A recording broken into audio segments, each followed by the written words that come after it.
Legacy in Disguise. Kabanata 43. Matapos ipadala ang WeChat message, sunod-sunod na nakatanggap si Adrian Laurent ng iba't ibang tugon. Ang unang nag-reply ay si Juliet Montreuil. Mr. Laurent, huwag kayong mag-alala, darating ako bukas para bumati. Sumunod si Henry Chin. Salamat sa imbitasyon, Mr. Laurent. Tiyak na makikisama ako bukas. Pati si Leonel Dupont ay nag-text. Mr. Laurent, isasama ko ang pamangkin ko para personal na bumati sa'yo. At siya nga pala, hayaan mong humarap sa'yo ng personal ang dalawang batang ito para magsisi sa ginawa nila. Masaya ang lahat sa imbitasyon ni Adrian, nakita nila ito bilang isang pambihirang pagkakataon para lalong mapalapit sa kanya. Si Elise Rousseau, na kanina'y medyo nanghihinayang sa nalalapit na opening ceremony, ay hindi inasahan na may malaking sorpresa pala ang asawa niya para sa kanya. Pag-uwi, naligo at maagang nagpahinga si Elise para makapaghanda sa kinabukasan. Ganoon din si Adrian, pero habang nakapikit ay iniisip niya kung paano niya gagawing pinakamasayang babae sa buong lungsod nang nandiyan ang kanyang asawa bukas. Kinabukasan. Araw ng opisyal na pagbubukas ng negosyo ni Elise. Dahil nagsisimula pa lang at limitado ang puhunan, nagrento lamang siya ng maliit na opisina sa New Dawn Tower, isang gusaling medyo liblib at hindi kalakihan. Pagmamayari ito ng isang subsidiary ng Altair Group, ngunit halos hindi ito pinapansin ng punong kumpanya, kaya pinauupa na lang sa iba't ibang ahensya. Sa totoo lang, gusto sanang kausapin ni Adrian si Danica Dubois para ipavacate ang isang buong palapag at ibigay iyon kay Elise. Pero natakot siyang magduda ang asawa at ayaw niyang magpaliwanag ng mahaba, kaya hinayaan niyang magrente na lang ito gamit ang sariling pera. Nasa harap sila ngayon ng pinto ng opisina, naghihintay sa mga bisita. Kahapon, nagpadala si Elise ng mga imbitasyon sa ilang mga negosyanteng minsan nang dumalaw sa bahay ng mga Rousseau, pati na rin, sa lakas ng loob, sa Altair Group. Ngunit kinakabahan pa rin siya. Baka walang dumating. Kung walang masyadong tao sa opening ceremony, baka mas lalo pang maliitin ng industriya ang kanyang kumpanya. Napansin ni Adrian ang pag-aalala nito at ngumiti. Mahal, maaga pa. Sigurado akong pagdating ng oras, darating ang lahat. Huwag kang kabahan. Alas 9 pa lang, samantalang alas 10 ang simula ng seremonya, normal lang na wala pa. Pero biglang tumunog ang cellphone ni Elise. Tawag ito mula sa front desk ng gusali, may mga dumating daw para sa kanya. Ang sabi, Pamilya Rousseau ang naroon. Nagulat si Adrian. Pamilya Rousseau. Inimbitahan mo sila. Umiling si Elise. Hindi. Sa nangyari sa amin, bakit ko sila iimbitahan? Baka gusto lang nilang manood at manginsulto. Ang sabi ng front desk, si Amanda Rousseau mismo ang dumating, kasama si Hubert at pamilya niya. Ayokong magkaroon ng gulo. Ngumiti si Adrian, bahagyang matigas ang tono. Huwag kang mag-alala. Basta huwag silang manggulo, wala akong gagawing laban. Ngayon ay araw ng saya natin. Hindi nagtagal, dumating ang grupo nina Amanda Rousseau, bitbit ang tungkod, kasama si Hubert, Hugo, at Sophie. Si Hugo, na minsang nabugbog at nakulong dahil kay Adrian, ay kagagaling lang sa pagkakakulong matapos tabyusan ni Amanda. Nang makita si Adrian, nanlilisik ang mata nito sa galit. Pero dedma lang si Adrian. Ngayon ay araw ng pagbubukas, walang puwang ang gulo. Lumapit si Sophie, sarkastikong ngumiti. Elise, ni hindi ka man lang bumati sa lola mo. Wala ka na bang respeto? Sumagot si Elise, malamig ang boses. Pinalayas niyo kami sa pamilya Rousseau. Wala na tayong kinalaman sa isa't isa. Walang hiyang bata. Single ni Amanda, mariing itinama ang tungkod sa sahig. Dugo ng Rousseau ang nananalaytay sa'yo. Pinanganak ka sa pamilya namin, at kahit sa libingan, Rousseau ka pa rin. Sumabat si Adrian, matalim ang tingin. Noong pinalis nyo kami, hindi nyo kami kinikilalang parte ng pamilya. Ngayon sasabihin nyo Rousseau pa rin kami. Hindi ba't masyadong magulo ang paninindigan nyo? Mariing ngumuso si Hugo. Kapag nagsasalita si Lola, huwag kang sumabat. Tumingin si Adrian ng diretso sa kanya. Hindi pa ba sapat ang tinamo mo noon? Gusto mo bang dagdagan ko? Napaatras si Hugo, halatang nagulat. Alam niya, kahit 10 pa sila, walang laban kay Adrian. Huminga ng malalim si Elise at mariing nagsalita. Pasensya na, pero hindi namin kayo inimbitahan. Mas mabuti sigurong umalis na kayo. Ngumisi si Amanda, may halong pangmamata. Opening ceremony. Sa tingin mo ba may papasok sa maliit mong opisina? Narinig ko pa, nagpadala ka ng imbitasyon sa Altair Group. Huwag mong akalaing papansinin ka ng ganon kalaking kumpanya. Idinugtong pa niya, na para bang mapapaniwala si Elise. Bumalik ka na lang sa Rousseau Group. Gagawin kitang direktor, bibigyan pa kita ng shares. Pagkatapos, ikaw ang mamumuno balang araw. Mas mabuti yun kaysa maghirap ka rito. Pero mariing umiling si Elise. Hindi ako interesado. Gusto ko lang gawin ang sarili kong paraan. Nanlaki ang mata ni Hubert Rousseau. Magpapakumbaba ka sana. Kita mo ba kung gaano kalungkot ang opening mo? Wala man lang ba mabati? Sa tingin mo ba magtatagumpay ka? Hindi nagpadaig si Adrian. Kung gusto niyong malaman, buong Nanjang City ang darating para batiin si Elise. Narinig iyon ni Hugo at natawa ng may halong panlalait. Huwag kang magyabang, Adrian. Wala kang kilala kundi mga patapon. Walang bigating pupunta rito. Sumabat si Sophie, mas maanghang pa ang dila. Kapag walang dumating ngayong araw, bukas, pagtatawanan na ng buong lungsod ang studio na to. Tahimik lang si Elise pero ramdam ni Adrian ang kaba niya. Totoo, ang opening ceremony ay hindi lang simpleng okasyon, kundi sukatan ng lakas at koneksyon. Kung walang bisita, lalabas na wala silang impluwensya at mahihirapan silang makakuha ng kliyente. At kung sakaling magpadala ang alter group ng kinatawan, malaking plus iyon para sa kumpanya. Pero hindi siya sigurado kung darating nga ang mga ito. Habang papalapit ang 10:00, lalo pang nagiging matalim ang tingin ni Amanda Rousseau.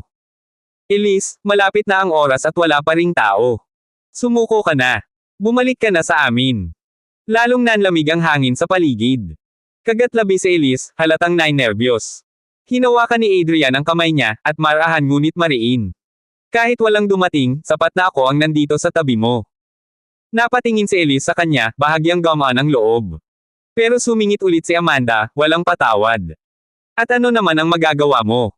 Kaya mo bang dalhin ang mga bigating kliyente rito? Ngumisi si Adrian, puno ng kumpiyansa. Maniwala ka, Elise ay magiging mas matagumpay pa kaysa sa buong Rousseau Group kahit noong kasikatan ninyo. Parang tinapunan ng kumukulong tubig si Amanda sa galit. Walang hiyang patapon. Sino ka para magsabi ng ganyan? Kalma lang si Adrian. Kung hindi ka naniniwala, maghintay ka. Makikita mo. Ngumisi si Hugo, may halong pangungutya. Sige, Adrian. Hihintayin ko kung paano kayo mababagsak. Pero sa loob-loob ni Elise, kabog ng kabog ang puso niya habang palapit ng palapit ang 10:00, at wala pa ring dumarating. Pero hindi siya nagmamadali. Dahil sa oras na naipadala na niya ang imbitasyon sa Empress, imposibleng hindi dumating si Danica Dubois. Kung bakit wala pa ito ngayon, malamang ay abala sa paghahanda ng espesyal na regalo. Nakakunot ang noo ni Hubert Rousseau, at sa halip na mahiya, mas lalo pang nagmayabang. Nakita mo na. Akala mo ba may koneksyon ka talaga? Mag-10:00 na. Kung may bisita pa, dapat kanina pa sila dumating. Pero sa halip, bakante ang harap ng gusali, walang dumadating. Para bang tapos na ang laban at malinaw na ang resulta. Mayabang ring umiling si Sophie. Papa, sabi ng basurang yan, okay lang kahit walang bisita, kahit siya lang mag-isa. Hindi ko alam kung saan napunta ang hiya niya. Talaga bang iniisip niyang siya ang pinakamakapangyarihan sa buong Nanjang City? Pero bago pa matapos ang pangungutya niya, isang boses mula sa front desk ang sadyang pinalakas upang marinig ng lahat. Christoph Valmont, ang pinakamayamang tao sa Hain Bridge, dumating upang bumisita. Christoph. Napatigil si Adrian Laurent.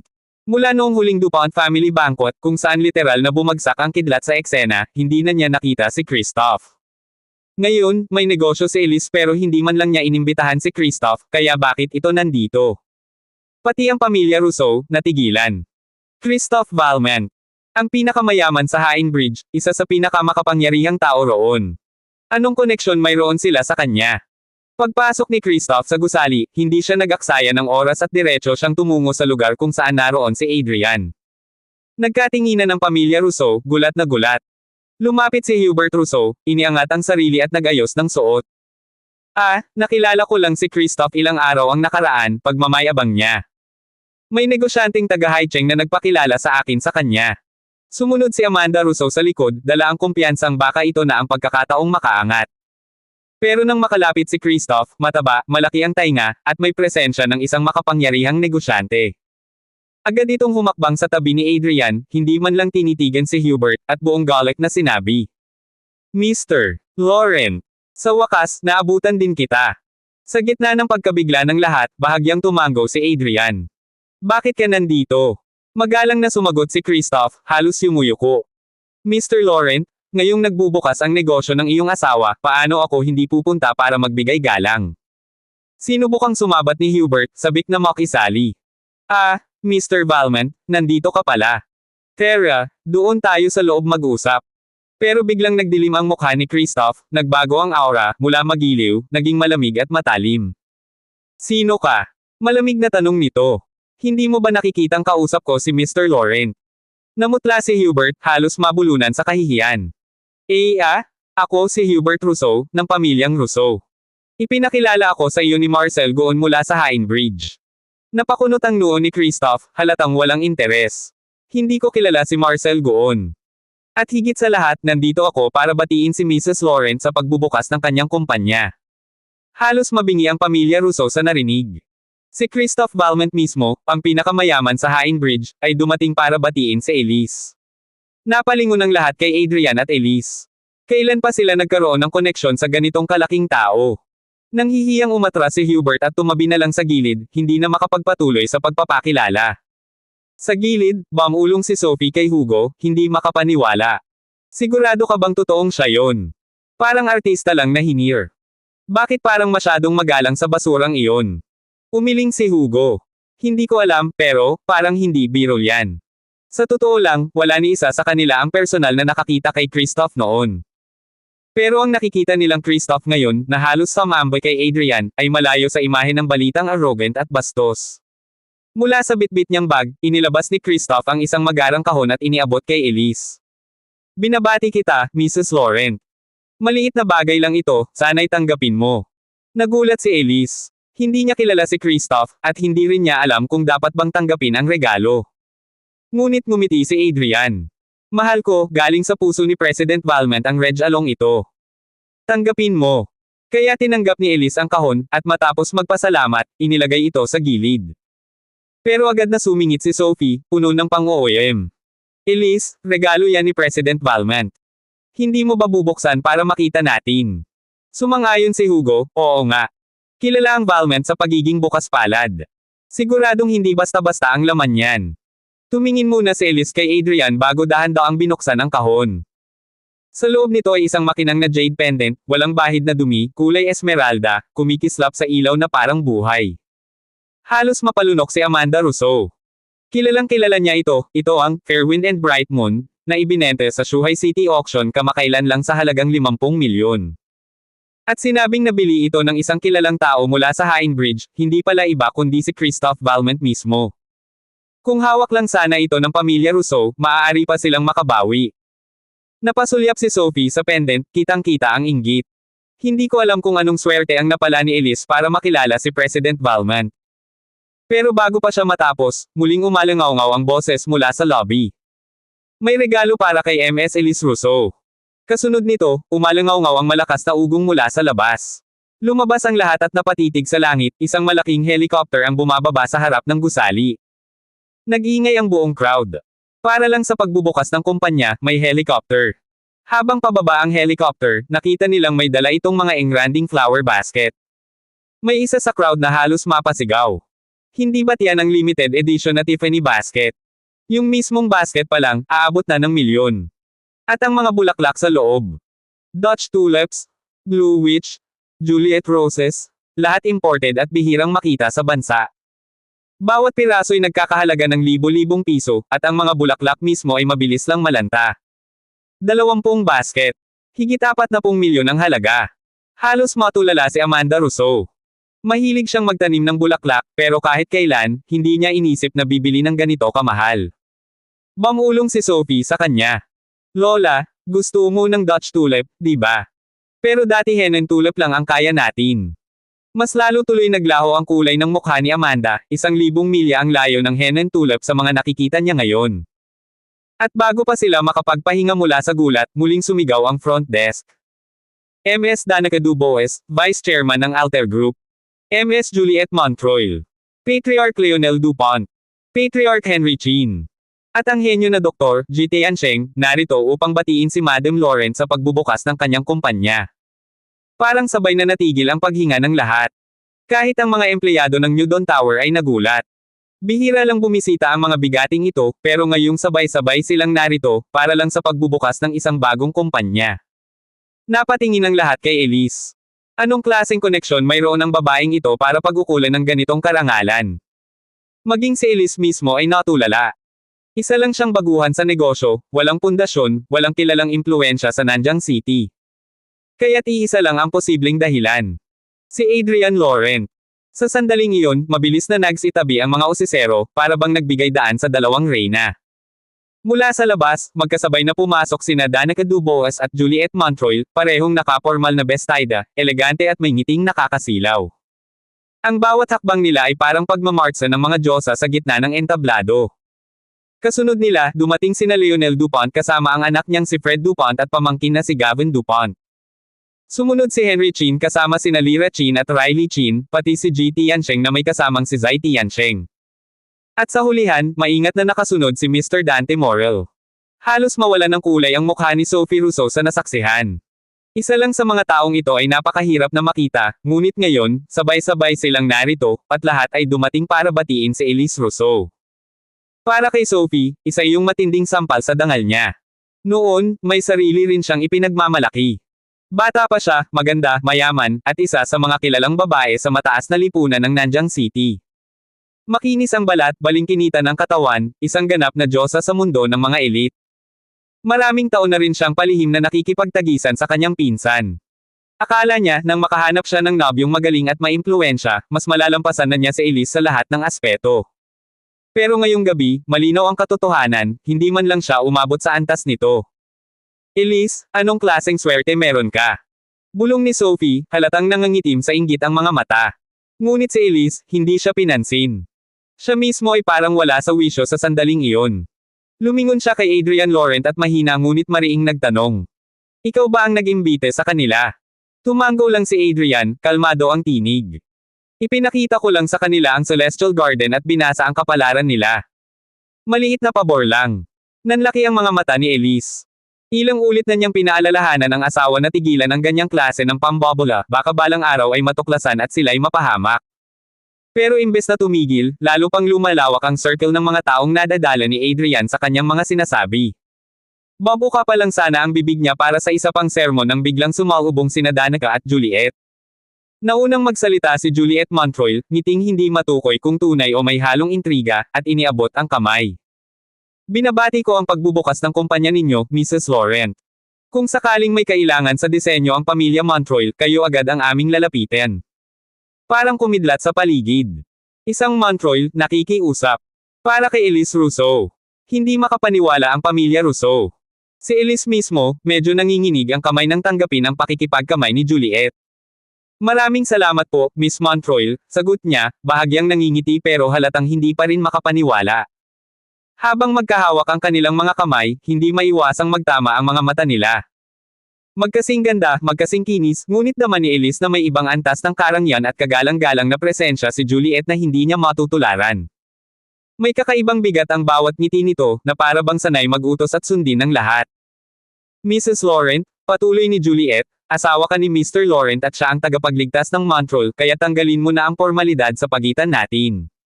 Tiyak, narito sila dahil sa impluwensya ni Adrian Laurent.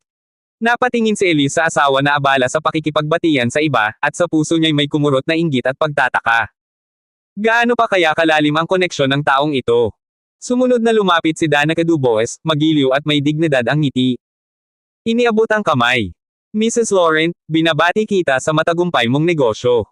May ilang proyekto ang Alter Group, umaasa akong makatrabaho ka namin. Talaga po. Halos hindi makapaniwala si Elise.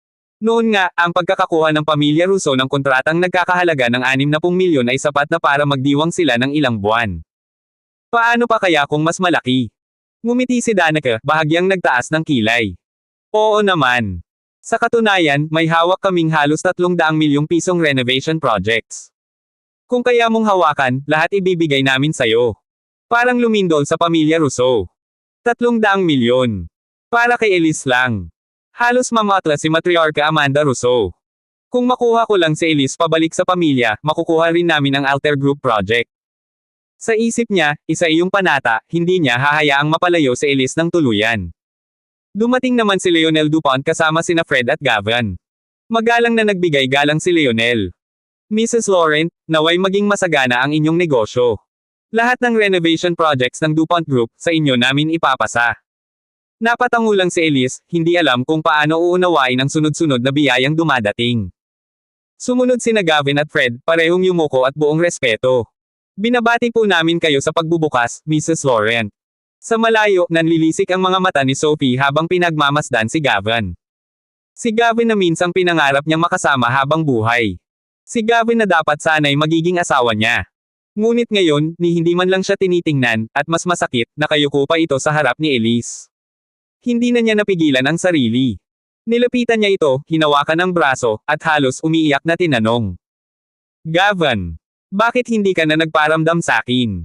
Mabilis na inalis ni Gavin ang kamay niya, malamig ang tinig. Wala na tayong koneksyon. Narito ako para batiin si Mr. at Mrs. Laurent. Pakirespeto naman ako. Ako, rerespetuhin ka. Halos mabasag ang boses ni Sophie. Tumulo ang luha habang pasiga na nagsalita. Gavin, ilang taon tayong magkasama. Ako ang fiancé mo. Nabuntis pa nga ako para sa'yo. Pero ngayon, ganito na lang. Niloko mo lang ako tapos basta mo na lang ako itatapon. Nasaan ang respeto, Ron? Ang buong bulwagan ay biglang natahimik, lahat ng mata nakatutok sa kanila.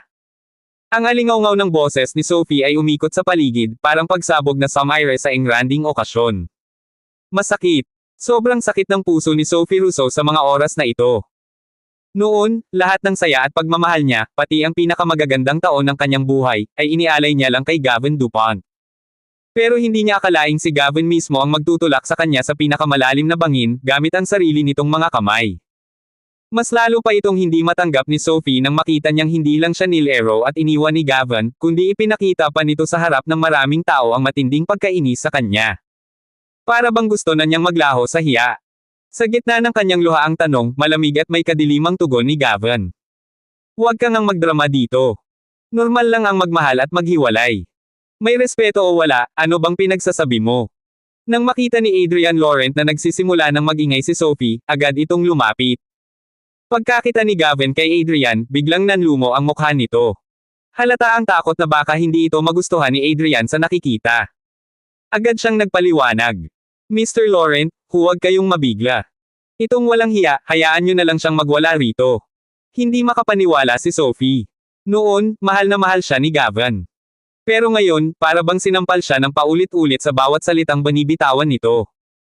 At higit sa lahat, tinawag pa siya nitong, walang hiya, para lang makapagsipsip kay Adrian Laurent. Puno na ang salop. Sisingaw na ang lahat ng kanyang galit.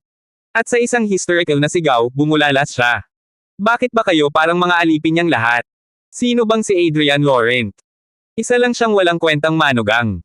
Bakit lahat kayo kailangan yumuko at sumamba sa kanya? Bakit? Gulat si Gavin, mabilis na sinampal si Sophie. Tumahimik ka, walang modo. Sino ka para husgahan si Mr. Laurent? Gusto mo bang patayin kita ngayon din? Nakita ito ng matandang Amanda Rousseau, at agad siyang sumingit. Mr. Dupont, pakikontrol ang pamangkin mo. Huwag naman sobra. Matigas ang titig ni Lionel Dupont nang humarap siya sa matanda. Sobra. Kung hindi lang opening ngayon ng kumpanya ni Mrs. Laurent at masaya ang okasyon, matagal ko nang binasag ang mga binti ng babaeng yan sa sinabi niya. Pagkatapos ay hinarap niya si Amanda Rousseau. At ikaw naman, matanda, sino ka para sabihan ako kung ano ang gagawin sa pamangkin ko? Akala mo ba hindi ko alam na ikaw ang nagtulak kay Hugo Rousseau para agawin ang light residence na binigay ko kay Mr. Laurent? Hindi kita ginagalaw dahil gusto kong bigyan ng mukha sina Mr. at Mrs. Laurent. Pero magsalita ka pa ng isa pang salita, at baka ikaw ang una kong hatawin. Nanlamig ang likod ni Amanda. Kumakulog na ang tuhod niya. Sanay siyang siya ang makapangyarihan sa pamilya Rousseau, pero ngayon, para siyang batang walang kalaban-laban. At alam niya, kahit hindi siya na-discarrel sa kapangyarihan, wala pa rin siyang laban sa halimaw na si Lionel Dupont. Kaya napilitan siyang yumoko. Nagpadalos-dalos lang ako. Pasensya na, huwag mo na akong patulan. Isang irap lang ang isinukli ni Lionel. Lumayas ka. Agad namang umalis si Amanda, habang si Sophie, tuluyan nang nawala ng katinoan. Bigla niyang nilapitan si Gavin, niyakap ito habang humahagulgol. Gavin, bakit ka naging ganito sa akin? Mahal na mahal kita. Lahat ng meron ako, katawan ko, puso ko, sayong sayo. Bakit gusto mo akong iwan? Sige na, isa pang pagkakataon, simulan natin ulit. Nainis si Gavin at nagpumiglas, halatang naiinis sa pagpupumilit ng babae. Sa loob-loob ni Gavin, malinaw ang lahat. Halos mapahamak siya sa gulo ng pamilya Russo at muntik nang ma-offend si Mr. Adrian Laurent. Kung hindi lang mabait ang taong iyon, baka nadamay pa ang buong pamilya DuPont. At ngayon, may ganang panglapitan siya ni Sophie para makipagbalikan. Hindi ba't para na rin siyang hinailan nito pabalik sa Kumunoy? Sa galit, itinulak niya si Sophie sa sahig at malakas na sinipa sa tiyan. Sophie, mula ngayon, lumayas ka sa paningin ko. Kapag nakita pa kitang nagpakita sa akin, Diyos ko, sumpa ko, papatayin kita. Para siyang binagsakan ng langit at lupa. Hindi niya maikonekta ang Gavin na ito sa Gavin na minsan ay nagsabi sa kanya ng, mahal kita. Tahimik lang si Elise Russo sa isang tabi. Hindi niya talaga gusto si Sophie, pero pinsan pa rin niya ito. Hindi na niya matiis ang ginagawa ni Gavin. Mr. DuPont, kahit hindi niyo na siya mahal, hindi niyo naman kailangang maging magkaaway. Sana maghiwalay kayo ng maayos. Sa isang iglap, biglang nagbago ang kilos ni Gavin, yumuko at nanginginig sa takot. Mrs. Laurent, tama po kayo. Nagkamali lang po ako sa paghawak ng sitwasyon. Patawarin niyo po ako. At doon, dumilim lalo ang puso ni Sophie. Hindi siya makapaniwala na kay Elise, todo galang si Gavin, pero sa kanya, puro mura at hampas. Sa loob-loob niya, parang isang malakas na sigaw ang palm unit. Si Elise. Ang babaeng ito ang may kasalanan. Kung hindi dahil sa kanya at sa inutil niyang asawa, matagal na sana akong asawa ni Gavin. Matagal nang umaangat ang pamilya Russo. Lahat ng ito, siya ang may sala. Nagapoy ang galit niya. Sa isang iglap tumalon siya, dinakma ang leeg ni Elise. Putanjay na ka. Papate asteriskin kita. Ikaw ang pumatay sa akin. Ikaw. Gulat na gulat si Elise, namutla at napaatras. Nanlamig ang mata ni Adrian Laurent at handa na sanang kumilos, pero mas mabilis si Dante Morel. Lumabas siya mula sa gilid, at sa isang malakas na sampal, tumilapon si Sophie sa sahig. Galit na galit si Morel. Sino ka para saktan si Madam Laurent? Gusto mo bang mamatay ngayon din? Lumapit siya at sumigaw sa mga tauhan sa likod. Dalhin tong walang hiya na to sa labas at tapusin na. Mabilis na lumapit ang dalawang malalaking lalaking nakaitim, hinaila si Sophie at kinaladkad palabas. Nagmadali si Hubert Russo at nagmakaawa. Pasensya na, nadala lang siya, patawarin niyo na. Matalim ang tingin ni Morel. Ano ka? Kung makialam ka pa, isasama kita sa kanya. Abangan ang mga susunod pang kabanata ng Legacy in Disguise.